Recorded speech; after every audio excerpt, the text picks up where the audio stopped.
Hello and welcome to the Women's Day edition of the Watchdog. My name is Vuyam Voko, and on the show tonight,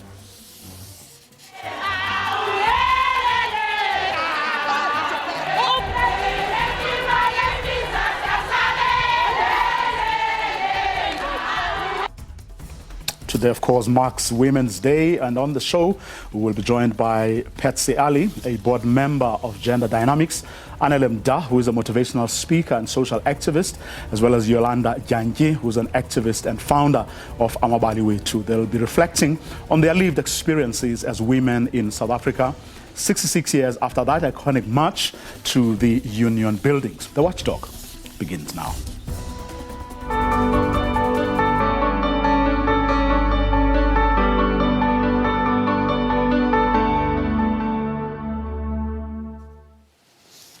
We begin here. President Cyril Ramaphosa has appealed to men to take responsibility for gender-based violence. He was addressing thousands of women during National Women's Day commemorations in Richmond in the KwaZulu-Natal Midlands. He also condemned alcohol abuse, saying it is closely linked to the scourge of sexual abuse and violence. The president's address comes amid increasing incidents of violence, sexual abuse against women and children. We as men are the ones who are causing these problems that make the women of our country to be afraid to walk in the streets, to walk in the pathways of our rural areas. It is a problem of men who have no respect for women, who feel that they can do whatever they like with their girlfriends or their partners because they buy them airtime, they buy them food, they buy them clothes or groceries.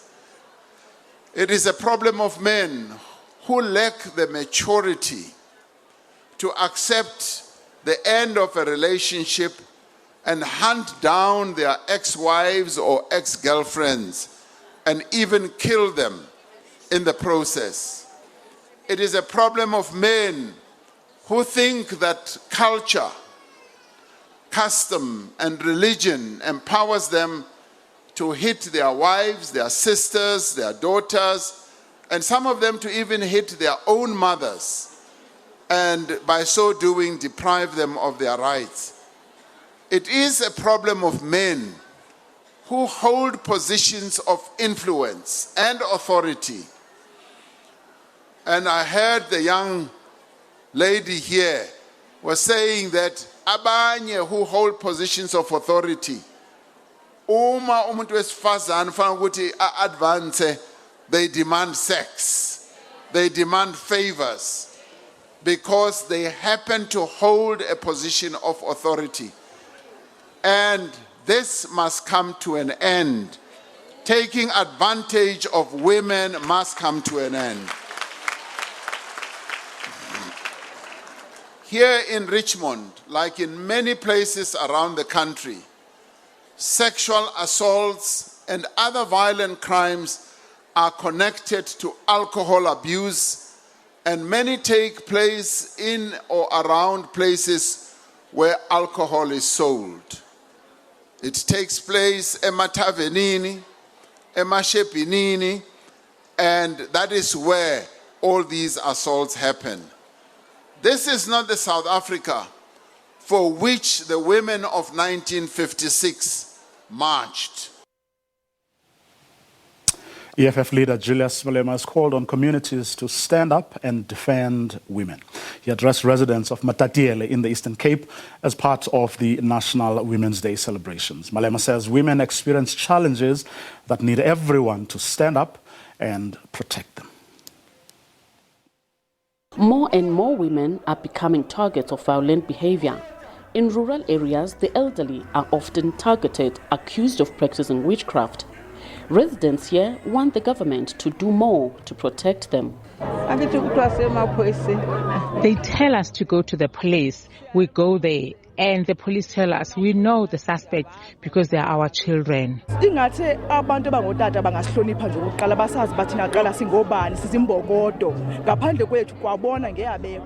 wish men could respect us as women and know our worth.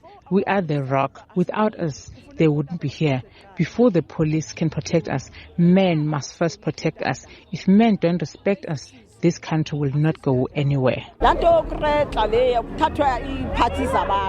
The red flag trend is the removal of people's body parts, and we are told they are then used for muti. We don't like that when our children are killed and have their bodies dismembered. In some parts of the Eastern Cape, ukutwala, the act of marrying off young girls to older men, is still rife. The EFF leader condemns it. If Lena, you are a product of ukutwala, let it end with you. Let the children go to school. Let the children be educated and come and take you out of your poverty. Because this ukutwala, you are giving this child to a poor person who has nothing, who's not going to help you with anything. But if this child goes to school, Mandi Samaya will come from your family. Imagine if Mandi Samaya was taken to ukutwala. She wouldn't be a deputy chief justice today. Malema believes communities can play a meaningful role in curbing crimes targeting women. This people of South Africa must rise, because in the absence of government, the people themselves must defend themselves. There's no one who's going to defend us. They don't want to defend us. We now have to take it upon ourselves to defend ourselves, like you did in 1956, like you did in 1976. You stood up carrying nothing but your hopes that this country will be liberated from apartheid. Today, we are being called upon to defend our country, this time not against apartheid, but against criminals who have declared war against the women of South Africa. The EFF Student Command called on communities to instill the values of respect for each other in their children to ensure they become responsible adults. Fundiswa Mhlekude, SABC News, Matatiele. The IFP says all men who perpetuate gender-based violence must not be granted bail. IFP President Velengosini Hlabisa addressed the party's Women's Day commemoration here in Johannesburg. Hlabisa has described men who abuse women as animals who shouldn't be part of our society. Gender-based violence, the killing of women and sexual violations have been exacerbated in the past few months. 8 women were gang raped in Krugersdorp, a female student murdered by her boyfriend at Mangosuthu University of Technology.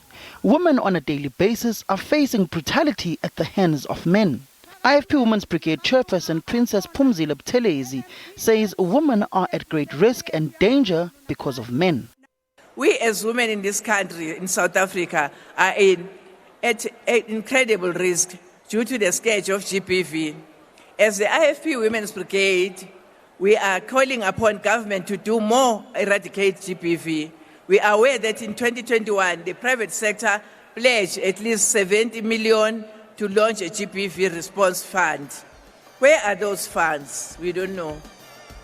IFP President Velengosini Hlabisa says men who abuse and kill women are animals. Hlabisa says he watched with horror, sadness and anger hearing the abuse of women in Kagiso. We have become a society which even animals will fail to define who men are because of what we do to our females, because male animals do not do what we do to other female animals. Hlabisa says Zamazamas and foreign nationals rape and abuse women in the area. Uhulumeni wethu failed our women and failed our country. The government of South Africa is a disgrace. We are like a country that does not have a government. We cannot afford that in West Village and Kagiso, Women are raped on a broad daylight and no one is arrested. Hlabisa accused the government of failing women and called on women to vote against the ANC government. Samkele Masego, SABC News, Germiston in Ekurhuleni. Women's Day 2022. This time around, we ask women to share their lived experiences as women living in South Africa in 2022. Today, the country celebrates the social, economic, cultural, and political achievements, as well, of course, highlight the challenges that women continue to face. And with me in the studio, we have gender and social activist Anele Mda, African feminist Yolanda Janji, as well as LGBTQIA+ activist Patsy Ellie. Good evening to all of you, and thank you so much for your time. Thank you for inviting us. If I may start with you, Patsy, please unmute. You were at the rally that where the president was today. Talk us through the conversations you were having with the people who were there this afternoon. Yes, thank you. For me, also just the insert that was done by you just now, it was very triggering. Because as a trans woman growing up in South Africa, in rural South Africa, as a black trans woman growing up, we are exposed to so much violence from the moment that you come to mind. So my conversations with the other women also was just, sometimes just the terror and how just pervasive this problem is, and how almost every woman that I'm talking with has either an anecdote or story or a lived experience that speaks of violence at the hands of men, and whether these men are strangers or whether these men are found to be known to a woman or in the community or in the church or at the school. And what this tells me is that it is really something that we really need to look at, because it is so vast and it's so ingrained in the fiber of a society, and it is all to do with gender relations, and also how we view men and women and the roles we play in society and what expectations we have. I always say that, when we are born, the first question that people ask is it a boy or a girl? And from there are such gendered expectations that are so strict. So when you just veer off of it, it causes disruption and it causes conflict. And as a trans woman, it has been a traumatic life experience for me, also a victim of gender-based violence. So this was what we were talking, but also how to find real ways of addressing this. The reason I asked you that is because, often, on a day like this, and where the president gets to speak, we focus on the leader, and we also, of course, through experience, assume that everyone who went there are people who were actually mobilized to go and attend this big function where the leader was going to speak.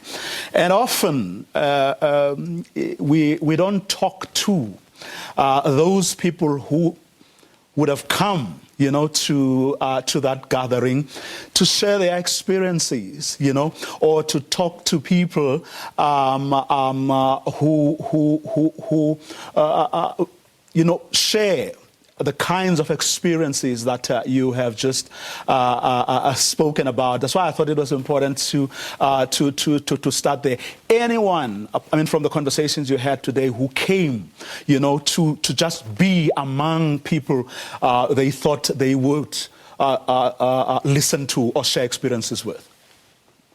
I think beyond the fact that people and women and members of the community are mobilized to attend, I believe that as women today also, and with men in attendance, there was really, because gender-based violence and violence against women and children and the LGBTI community these days so central on our agenda with regards to safety and also safeguarding the dignity and humanity of everyone and of women in particular. I believe that men and women who were there were holding space with each other with the understanding of the true nature of the problem and how pervasive it is, and that we really need to listen and take heed of the kinds of things that we need to implement to stop violence, and not just violence itself, but also the legacies of violence, the aggression in our society. Anela, the president, of course, who is also the president of the ANC, was talking about how politics, whether culture, religion,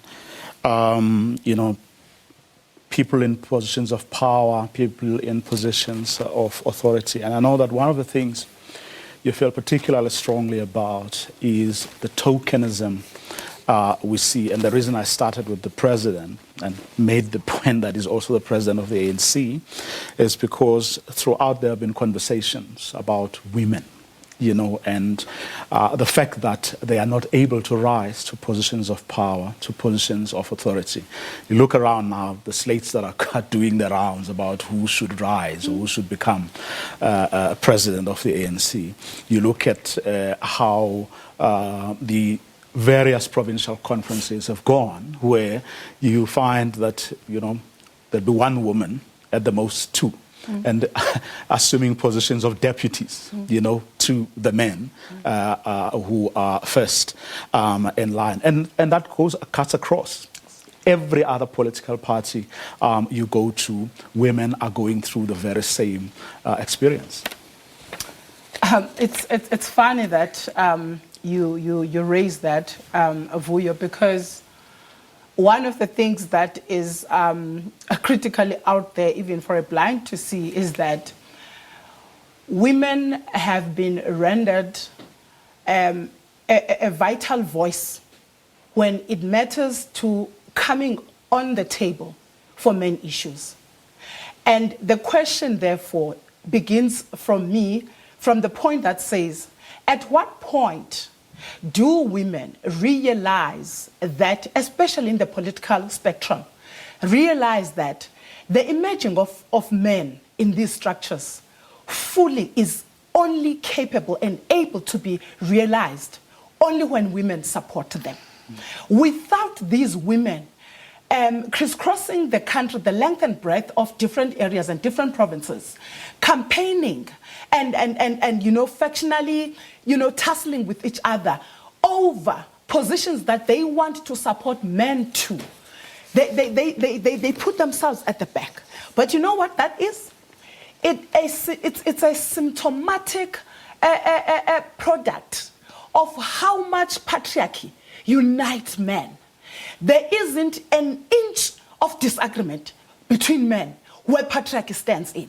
There isn't an inch of disagreement when men are clear about how we are going to use this woman and we are going to emerge in her presence, and there is nothing that we are going to do about that. She will have to live with this. And it shows us as women to ask ourselves, do we truly understand the essence of the 1956 march? Do we think that march was just about black women and multiracial women against the apartheid government? Or we understand that it was a tiny seed that was planting a revolution that must take over generations to come? Because even as you look at us now, as this current generation, we are dealing with issues and challenges that Abomamuwini were faced with. Abomamuwini were dealing with challenges that were there before the generation of theirs. This tells you that there isn't any new dynamic challenge that is coming. You have got a patriarchal problem and challenge that is being engraved. Our children will be facing this whole monster that women are just tokens that are put in positions where men find them comfortable with. Yolanda, you recently took on Rhodes University. and after the university banned you, after protesting against rape culture at that institution. On a day like this, what is foremost in your mind? That which you think perhaps as a nation is what we should be looking at? Trauma is what's on my mind, you know. I think in the discussion, the issue, I think you just asked Sis Anele, the issue of tokenism as well in political parties and certain other, you know, spaces of power, authority, or leadership, right? That is just interesting. As a guest myself on the show, you know, I couldn't help but notice as I was sitting in the back, just looking at the ratio of men to women who are working as the technical crew. You know, so it's just an issue of gender-based violence is not just, I think, it's not just the physical, the sexual, it's also the structural, the economic, it's the workplace, what's happening there. What is this? Banyana recently won, you know, a whole championship, and there's still debate over, are these women worthy for a raise, a salary that is, you know, what they deserve. And so, man, it's just, there's a lot of things. It's trauma. Every day is trauma. Living as a black woman in South Africa is to constantly navigate, you know, various injustices. And so, yes, me emerging victorious against my battle with Rhodes University. I mean, it was a long battle. I got unfairly excluded because I dared to speak out. And that's what it is to be a black woman, or to be a woman generally in this country, is when you speak out, you are faced with the threats of being silenced. You're faced with the threats of being fired at work, being excluded at university as a student activist. You face threats of your partner indoors, because that's also another thing, is that I think it's very easy for even people in political parties, leaders, our president, to go and want to address thousands and millions of people, right? But what is going on in your door, in your home? You know, intimate partner violence is a reality in this country, and that's where it also really starts. So then, what is on my mind? Trauma. There's nothing to celebrate. It is not a happy Women's Day, and I think once we also start, as Sis Anelo was saying, that this is it's a constant revolution, and obviously throughout the years, throughout the decades, there have been, you know, various forces that have come and tried stopping women from Amuni's generation to our generation. Fees must fall, you know. But I'm losing my train of thought was just to say that we can't stop. It's not, there's nothing to celebrate. It's a commemoration. We should be commemorating the women that came before us, really having those discussions of what is going wrong, calling the problem out from leadership, from national level. You know, for the fact that we can't even get help as a black woman going to a police station today. If I would go into the Bramley police station where I stay, I won't get helped. I'll be looked at like I'm hysterical as a black woman. Everything is broken. And I think once we just start moving past the theatrics, past the celebrations, and actually really really taking accountability. Look at what's going on in Parliament. Just 3 days ago, a report from the Speaker of Parliament has been released, the abuse of the certain members of Parliament from the EFF and other positional parties. You know, there's a so-called no GBV that was found, yet as witnesses, as viewers at home, we could see women being pulled out. Naledi Chira being pulled out of Parliament for doing her job, even as a woman in Parliament. You cannot question, you cannot do your job. And in fact, it is very easy as people in this country to call, you know, for instance, the behavior of EFF women, or, you know, it was, I don't know, it was not called for. It was uncalled for violence. And it just really shows that there's a problem from a national level. It is okay. It is something that is, people are being paid to pull women out of Parliament. What more? What is that message sending to the everyday person in our communities, you know, with no consequences? Patsy, is that how you feel as well? That, you know, there's really nothing to celebrate? I'm sure that since, you know, democracy and there's been a lot of gains for women in terms of representation. We're talking about 50-50 in, for example, government and maybe in political parties as well. But I believe it is, I'm agreeing, it is way much more complex than just having women represented in, say, top government structures on a 50-50 level, or in the political sphere, because with what ease are these women navigating these spaces? You are sitting at the table, but what authority are you speaking, and how are you received? There are such micro violences and traumas that women experience in all facets of society, whether you are walking around late at night or whether you are just going to work. We were talking about, someone talked about patriarchy, for example. There are micro discriminations and administrative oppressions. And these are, for example, much more compound for trans women or LGBTI people in workspaces.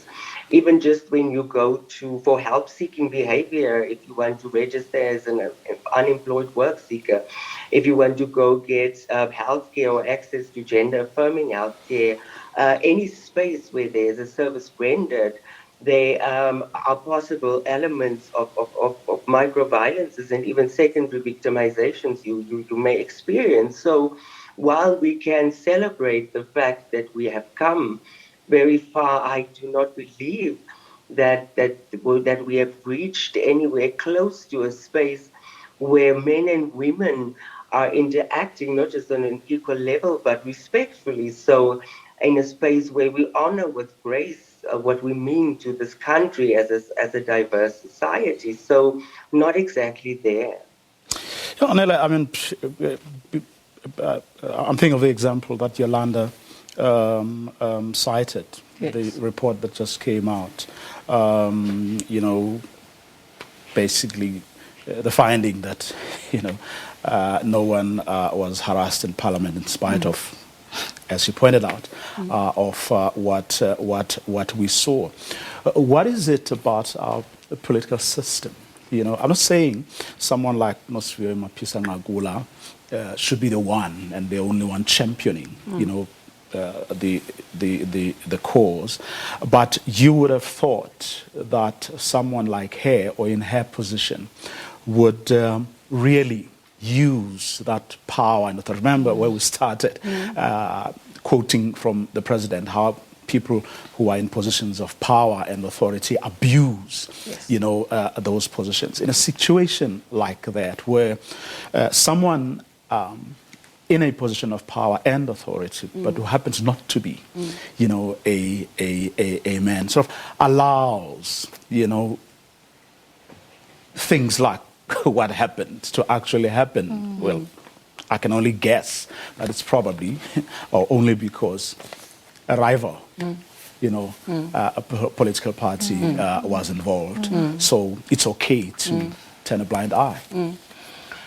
That's exactly the issue that we are having, Vuyo, that even the women that are given these positions of power that we must facetiously celebrate or see as advancement of women developmental gender equality issue, they get in those positions and become the poison to other women.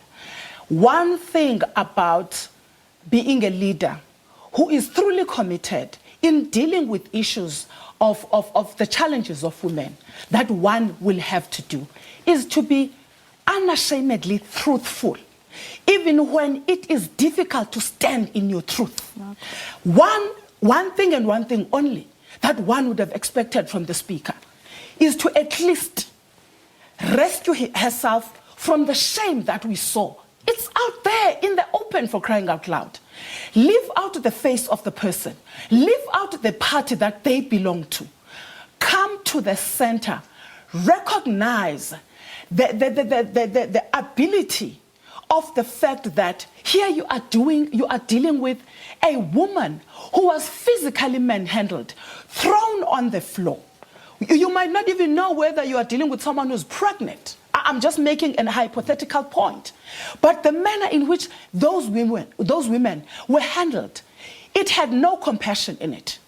I'm not saying members of parliament or political office bearers, when they are doing whatever they do that can be regarded as misbehaving, it must not be attended to. But you can't come back and exonerate when facts are there. And the least you can do, excuse me, is to dignify yourself with honesty. regardless of the fact that you are the one who unleashed that violence to that honorable member. But you can come back, at least retain your dignity by issuing an honest report that says, indeed, female members of parliament were manhandled. This is the matter that we cannot push under the carpet or look away, regardless of how much you differ with that party. And here is the essence of it, Vuyo, the honesty that I'm talking about. We are lacking leaders who are willing to risk the packs for the sake of serving. Serving people means being fully aware that this gravy position that you are at can fly out like this. But if it flies out as a result of you being an honest servant of the people, let it be. Why are we so scared of being left with nothing? Because we have always been having nothing. That is why we're having a state of hopelessness, people languishing in consistent and perpetual despondency. That is as a result of the leaders that have got no compassion at all. When they are dealing with each other like that, bear ask the question, how do they deal with the ordinary woman on the street? And what analysts have said reminds me of your personal philosophy. But the personal is political and the political is personal. Indeed. No, that's true. I mean, also, I think with this, the national incident, right, of our government refusing to actually call out the gender-based violence that happened in Parliament, it's also like, what were we expecting? Because just in 2018, when thousands of women, and I think that's also what happens, is that it's very easy for women's contributions to also get erased, right? And we've seen that. And the total shutdown happened on the 1st of August, 2018, where thousands of women organized themselves under the hashtag Total Shutdown Movement, and the agenda of the day was we're going to have 24 demands. Those 24 demands must be taken to who? Our President Cyril Ramaphosa, and we expect him to address us and to tell us what his commitment is towards those demands and how we will actually address, actively address gender-based violence. He did not only not arrive at union buildings. In 2018, he sent police officers to manhandle and to basically dislocate, just to shut the whole protest down. About 40 women who put their bodies on the line waiting for the president to come and address us, to actually come take the physical copy of the demands as it was communicated and as expected. He instead had other plans that were more of importance, him and his government at the time, and women had to wait. And instead of it being a protest, it became a gathering of some sort where our president is telling us he doesn't care about women. Instead, I'll send the police, the very same police officers that Mr. Begekele, the police minister, is struggling to capacitate fully with resources so they can do their job, that they can come and hit women and abuse women. Out of March, we're saying we want the president, we want to engage with the president, and these are our cries. So at every given point in this country, when women dare to speak out, really it's a problem. From the national level, the government is threatened by women. On an institutional level, universities, schools, they don't want to protect students. They don't want to protect schoolgirls. Instead, it's schoolgirls who are sleeping with old men, when it's old men who are raping 10-year-olds, raping 14-year-olds. That's the crisis that we're having. We're not having teenagers who are unruly. We're having teenagers who have problems. They don't have places where they can go and be teenagers and be children. There's no sports and recreation in this country. What we have is a minister who wants to build a flag for 22 million, and what is that going to do for children in the community who don't have a place to play, who don't have an outlet to be creative and do what teenagers are supposed to be doing? Instead, teenagers are stressing because they are leading households. Young women who are 14, 15, 16 are household bearers because parents are dying from HIV, are dying from COVID.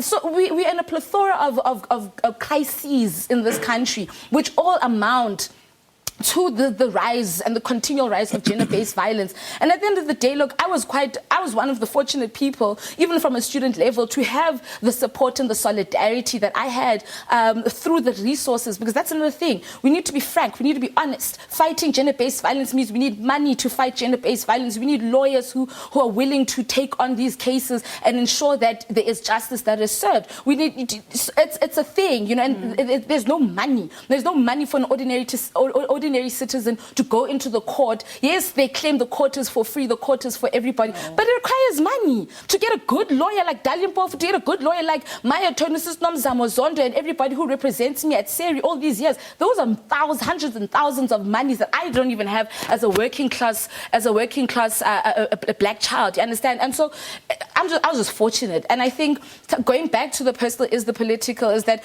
every single experience that a woman, whether you're trans, you're queer, you're straight, every experience that women have in this country is violent. And it is a result of the fact that we have people who are hoarding resources, who are corrupt, right? Who don't want to let go. They want to hoard because it's a selfishness.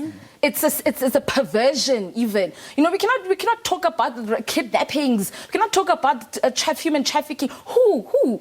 Literally, I don't know if it was used as last week. A lady who was at the Kagiso in the Zama crime scene. Literally, follow the gold. Where is the gold going? Who's buying the gold? Exactly. It's one thing we have the Zamas and illegal immigrants, and that's also a whole failing system again.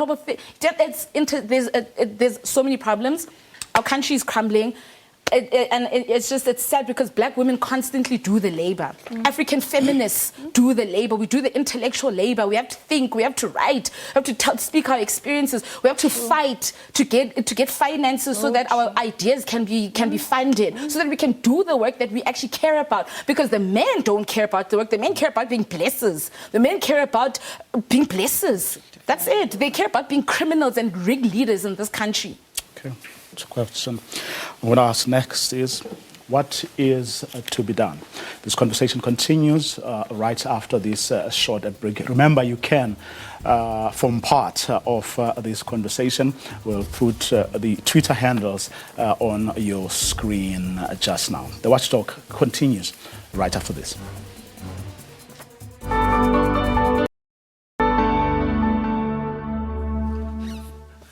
It's National Women's Day, and this time around we are asking women to share their lived experiences as women living in South Africa in 2022.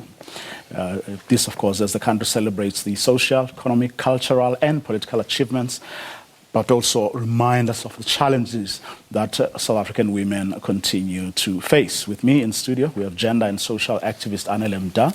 We also have African feminist Yolanda Janji, as well as LGBTQIA+ activist Patsy Ellie. Patsy, we have, everyone talks about the big and all-important strategic plan that we have as a country, in the fight against gender-based violence. We're probably hearing, whether it's government ministers, but also celebrities, sports people, everybody talks about this problem. But in reality, is the situation, in your view, getting better or worse, in spite of all the focus we are seeing at, I would say, virtually every level?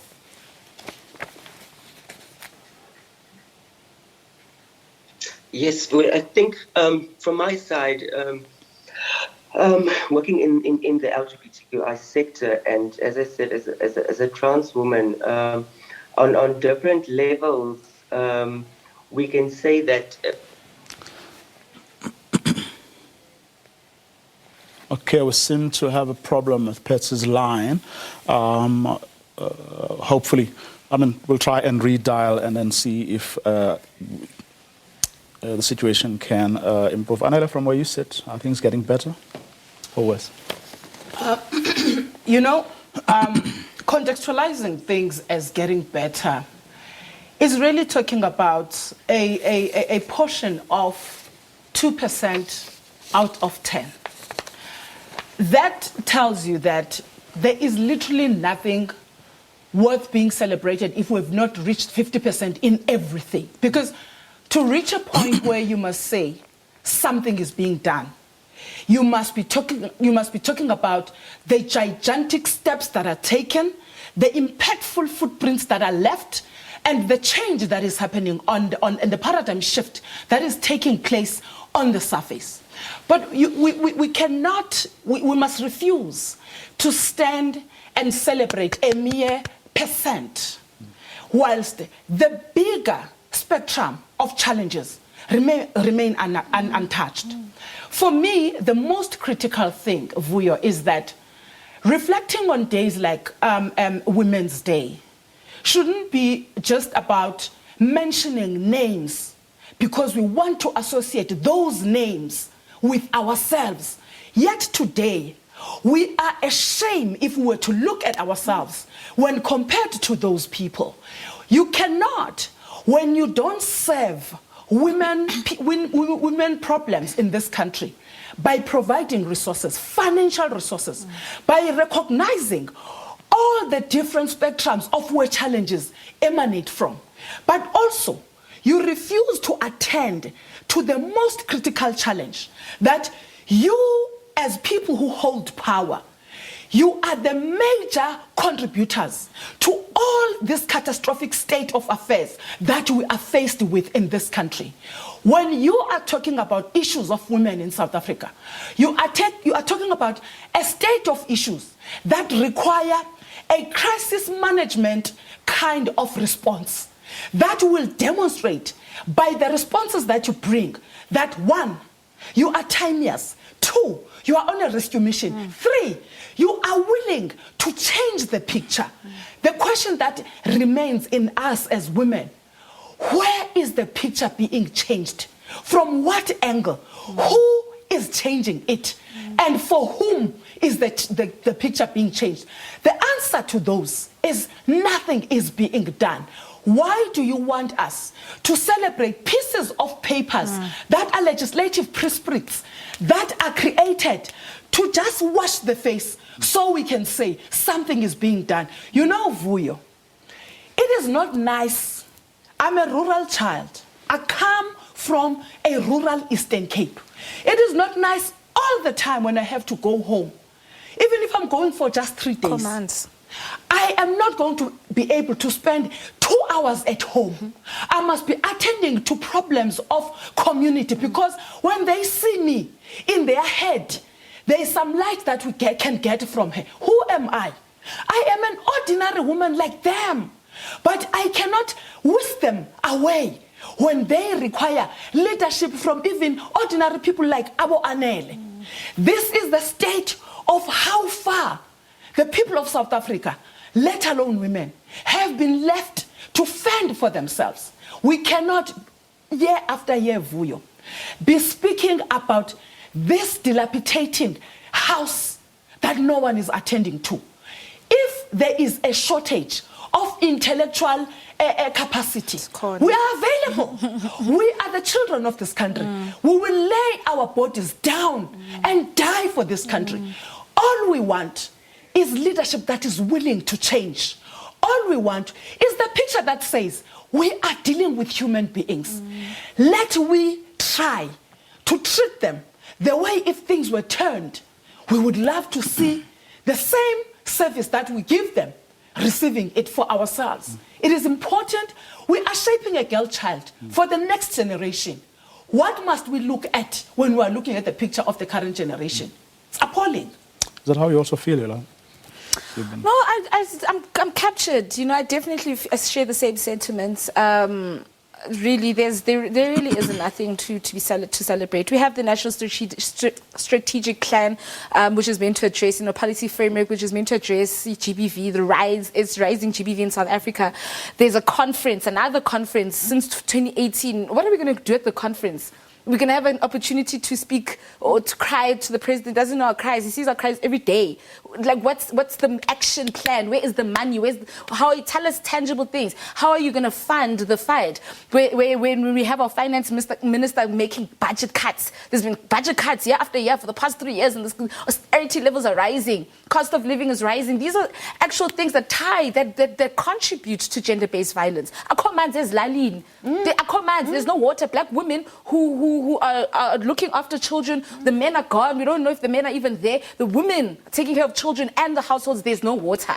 They have to travel. The basic services is still a struggle. Basic services to sexual and reproductive health rights for women. We see what's happening in the United States with abortion rights being clamped down. What do we think that the impact of that is going to be on African states that depend on foreign aid? We're depending on foreign aid when we're such a wealthy continent and we have our own resources. Resources being hoarded by who? By black men. Resources being hoarded by who? By white monopoly capital. Except black women. Except marginalized bodies.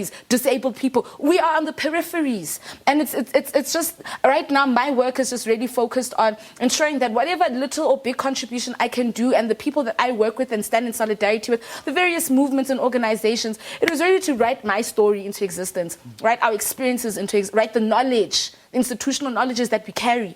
Because this is an ongoing, it's a generational trauma that we're trying to resolve, but we don't seem to be met halfway. And right now we're saying we need money, we need jobs. Young women need jobs.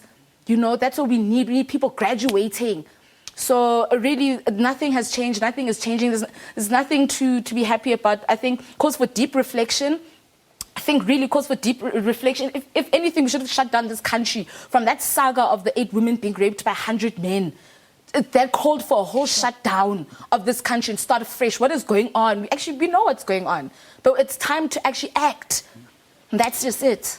Percy, you were cut off as you were reflecting on whether, the strategic plans, increased levels of awareness, and the fact that lots and lots more people, continue to put the spotlight on gender-based violence, and whether, in spite of all of that, we seem to be, or we are, indeed winning the war against gender-based violence. I believe that the National Strategic Plan as a comprehensive document is wonderful, just as a lot of our policies that we have as a country. But when it comes to implementation, we do seem to have some issue. And for me, if we have said that we are prioritizing gender-based violence and violence against women, children, and LGBTQI people, then we really need to find, and even in the strategic framework, we would find the kind of modalities in the working with civil society organizations, the kind of actions we need to take, the kind of pillars we need to address. So as a strategy, I believe it's full-rounded, it's well-rounded, and there needs to be a commitment and a dedication to the implementation of this. And I know and I can understand the frustration of everyone in not seeing this coming to fruition on the ground. And for us, it's even more compound yet again. Because even as people are speaking gender-based violence and the implementation of programs, yet again, we also, as trans women, as lesbian women, as gay men, for example, are on the periphery. And the violence against us and the hurt that we experience are genuinely deprioritized. So as slow as things are going with implementation for GBV programs, it goes even slower for us and our pain and our lived experiences. So for me, it really needs a concerted effort beyond just conferences and committees, a real commitment by men and women in government. And this I would like to add as an activist who are impassioned about the complex nature of violence and how it's experienced and felt and how it plays out in communities, in public, and even in the working life of people. We need to implement the wonderful strategies that we have and put the money there. Educate the people that need to implement and keep them to account. Mm-hmm. Anele, any thoughts? Last word from you on what needs to be done, whether we're talking about gender-based violence, whether we're talking about empowering women? I think the most critical thing, Vuyo, that must begin to happen, especially from a leadership point of view, is acknowledging and recognizing the coming generation of women in this country. Those are our children. Those are the small girls out there. The question I would like to pose first as a rhetorical question: why am I facing the same challenges like a 7-year-old? Why is a 4-month baby, an infant who doesn't yet know whether there's a sun that rises and a sun that sets, facing the same challenges as a 67-year-old woman?